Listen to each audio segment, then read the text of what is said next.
क्या आपने कभी सोचा है, मौत के बाद हमारी आत्मा कहाँ जाती है? क्या वो अपने घर वालों को देख पाती है? क्या आत्मा कुछ खाती पीती है या बस हवा में भटकती रहती है?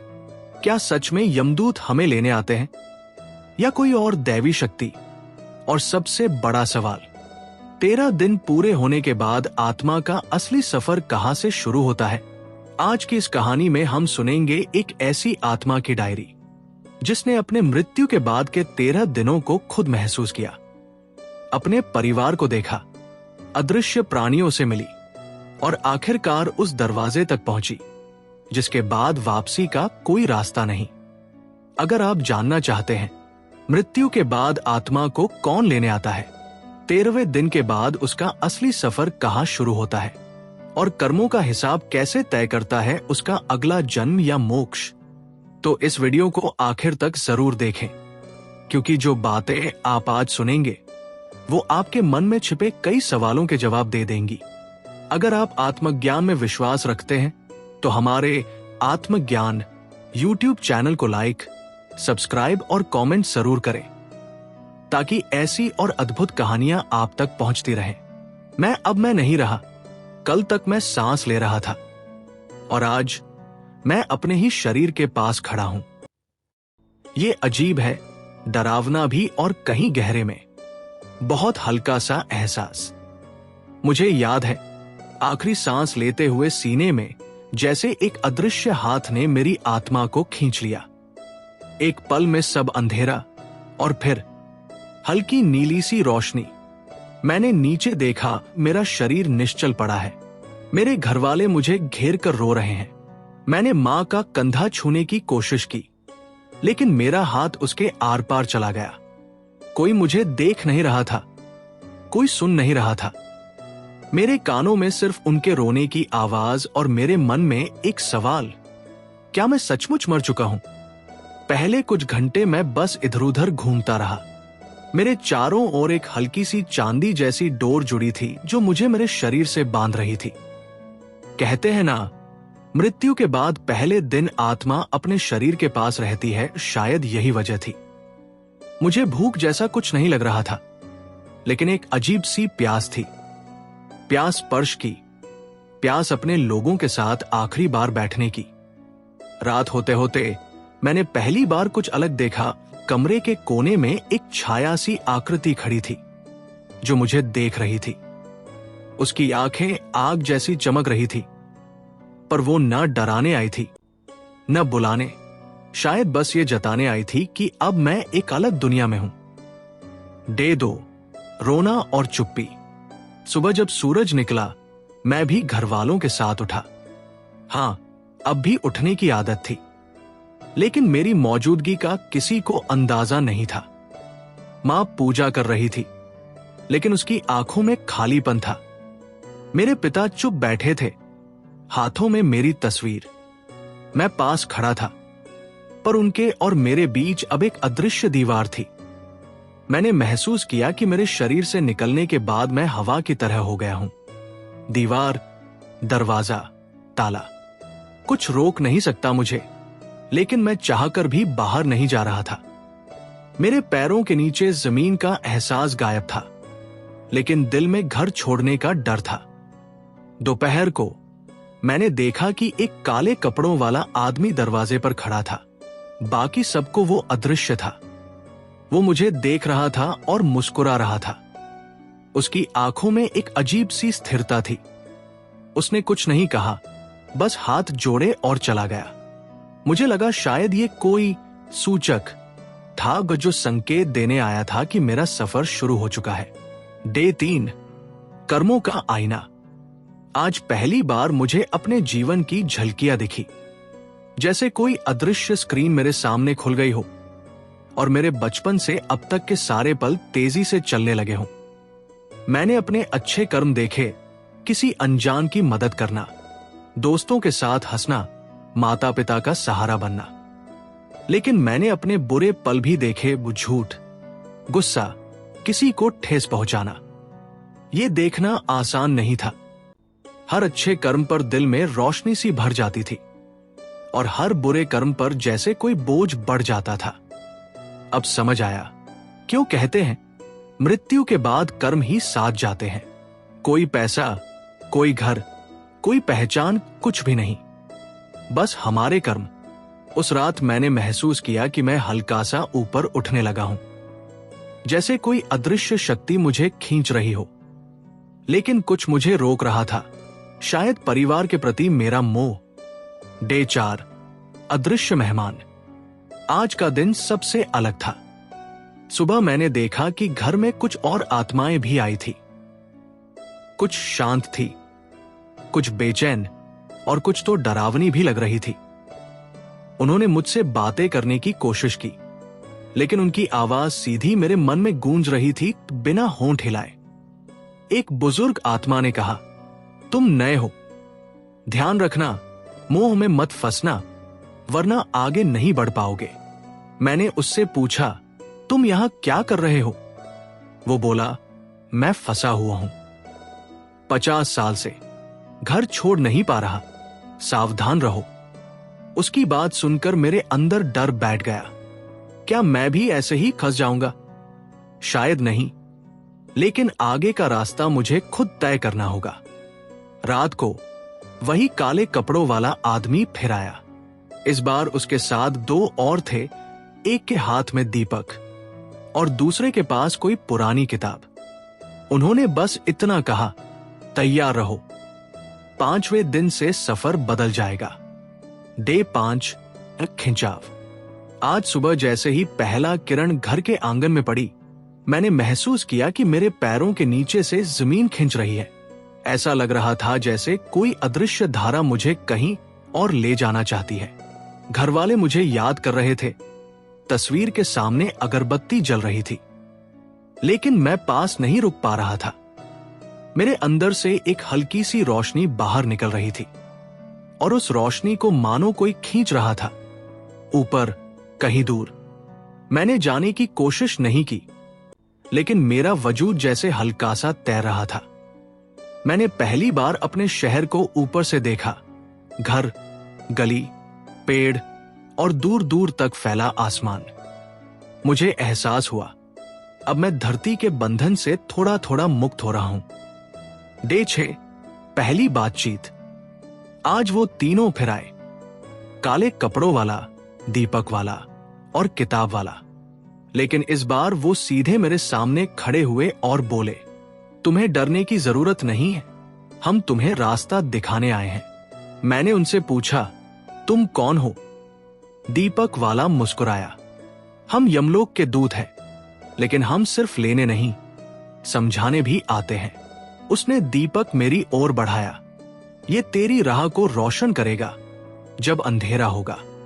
किताब वाला बोला, तेरे कर्मों का लेखा यही लिखा है, आज नहीं 7वें दिन पढ़ूंगा। उनकी बातें सुनकर एक अजीब सी शांति मिली, पर मन में डर भी था। क्या होगा 7वें दिन? डे 7 और कर्म का दरबार।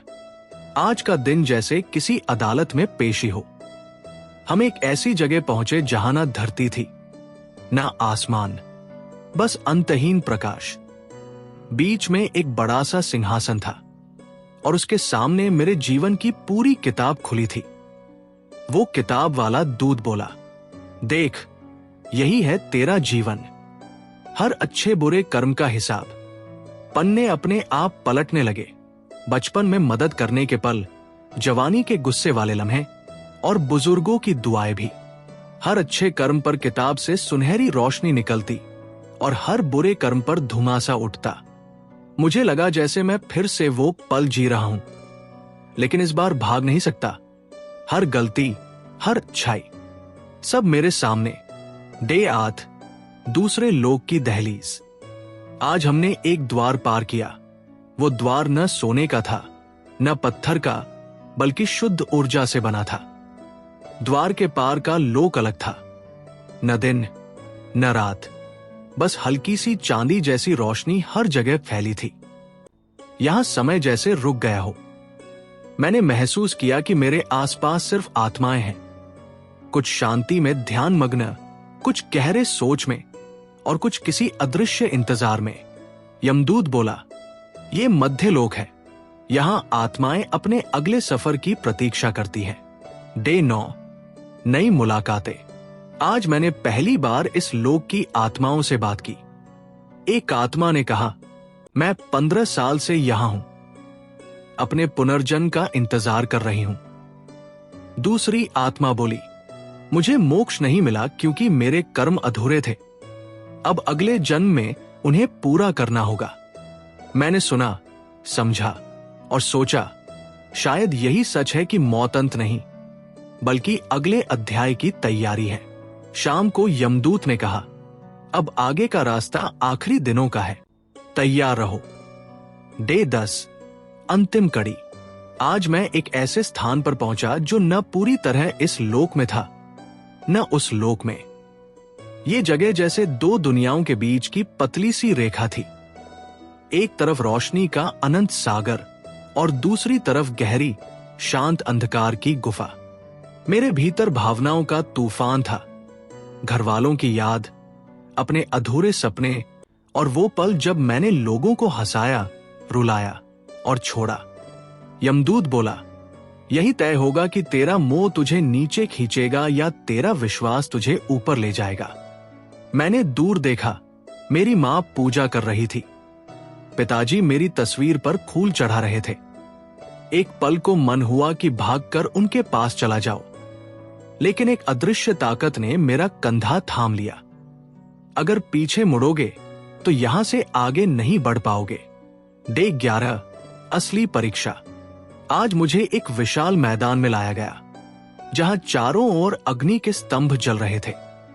बीच में एक चमकदार पुल था, जो हवा में लटका हुआ था।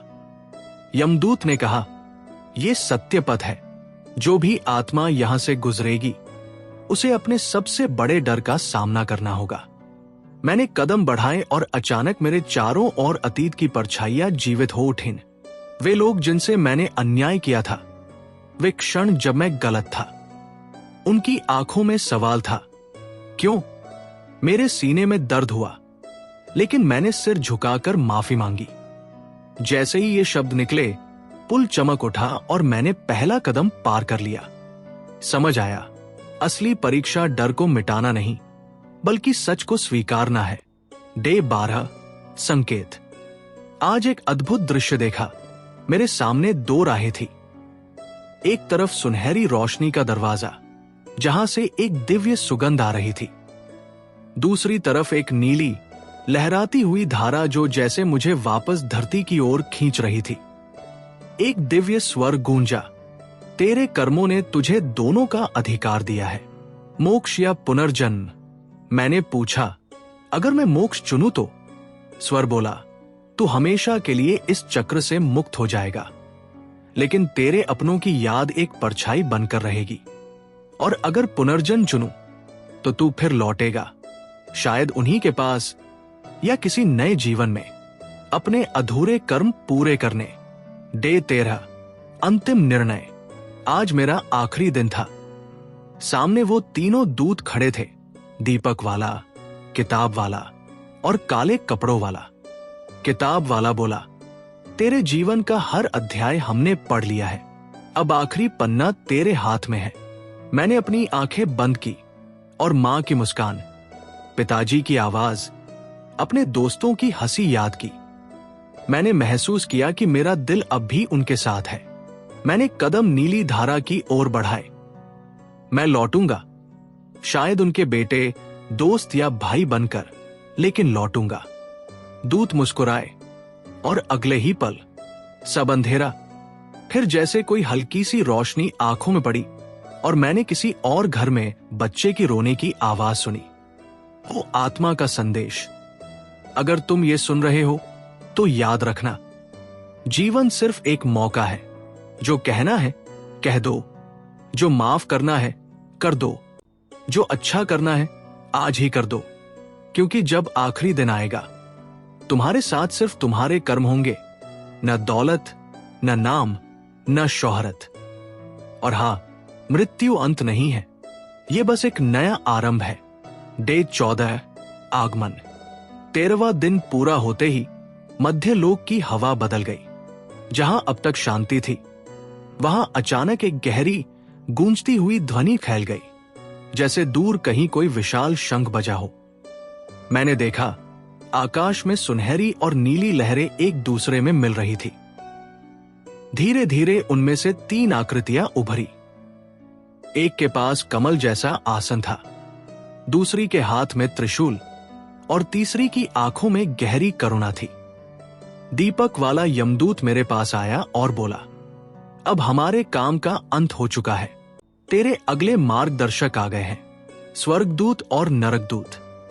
मेरे सामने 2 रास्ते खुल गए। एक तरफ सुनहरी सीढ़ियां, जिनके ऊपर बादलों में नहाया हुआ एक अद्भुत महल था। दूसरी तरफ एक अंधेरी घाटी, जहां दूर दूर तक लाल सी आभा फैली थी और गूंजती हुई आवाजें सुनाई दे रही थी। एक सफेद वस्त्रों में लिपटी आत्मा मेरे पास आई और बोली, यदि तेरे पुण्य कर्म भारी हैं, तो तू हमारे साथ प्रकाशलोक चल सकता है। उसकी आवाज में कोई दबाव नहीं था, बस एक मीठा आमंत्रण। लेकिन उसके पीछे एक गहरे काले कवच में खड़ी आकृति ने कहा, अगर तेरे पाप भारी हैं, तो तू हमारे साथ पाताल लोक चलना होगा। वहां अपने कर्मों का प्रायश्चित करना होगा। मैं चुप था। मेरे निर्णय का समय 13वें दिन ही बीत चुका था, जब मैंने पुनर्जन्म चुना था। इसलिए मेरे लिए तीसरा मार्ग था, पुनर्जन्म का। डे 15, तीसरा मार्ग। मेरे सामने एक साधु जैसे दिखने वाले व्यक्ति आए। उनके हाथ में एक चमकता हुआ गोला था, जिसमें अलग अलग दृश्यों की झलकियां थी। खेत, पहाड़, शहर, मंदिर, समुद्र। उन्होंने कहा, ये तेरे अगले जीवन की झलकियां हैं। देख और चुन कि तू किस रूप में लौटना चाहता है। मैंने गोले में झांका। एक जगह मैं एक गरीब परिवार में पैदा हो रहा था, दूसरी जगह मैं एक धनी घर का बेटा था, और एक दृश्य में मैं किसी छोटे गांव का अध्यापक था। साधु बोले, तेरे अगले जन्म की जगह तेरे कर्म तय करेंगे, पर तेरी आत्मा की सीख ये तय करेगी कि तू किस राह को अपनाएगा। यमपुरी का द्वार। पुनर्जन्म से पहले हर आत्मा को यमपुरी से होकर जाना पड़ता है। वहां एक विशाल सभा थी, जहां अनगिनत आत्माएं अलग अलग पंक्तियों में खड़ी थी। हर आत्मा के सिर के ऊपर एक अलग रंग की आभा थी, कुछ सुनहरी, कुछ नीली और कुछ धुंधली सी। मेरी पंक्ति में ज्यादातर आत्माएं वे थी जिन्होंने पुनर्जन्म चुना था।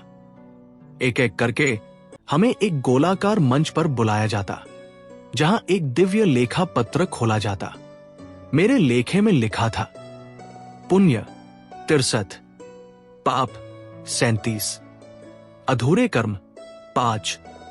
यमराज के दूत ने कहा, तेरे पुण्य पाप से अधिक है, इसलिए तेरा पुनर्जन्म एक अच्छे घर में होगा, लेकिन तेरे अधूरे कर्म तुझे वहां भी बुलाएंगे। अगला जन्म।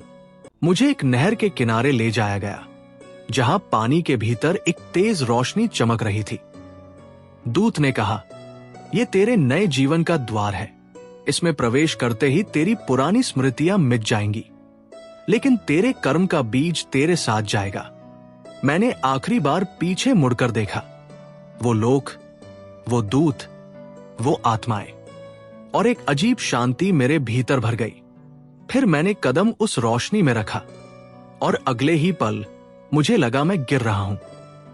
तेजी से जब आंखें खुली, मैं एक नवजात शिशु की आंखों से दुनिया देख रहा था। एपिलॉग, आत्मा का सत्य। अब मैं फिर से इस दुनिया में हूं, एक नए शरीर में, नई कहानी के साथ।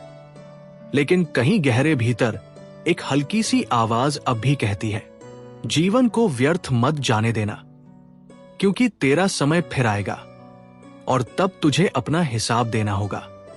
दोस्तों, अगर आपको ये कहानी और आत्मज्ञान पसंद आया हो, तो अभी हमारे चैनल को लाइक, सब्सक्राइब और कमेंट जरूर करें, ताकि अगली रहस्यमय यात्रा आप मिस न करें।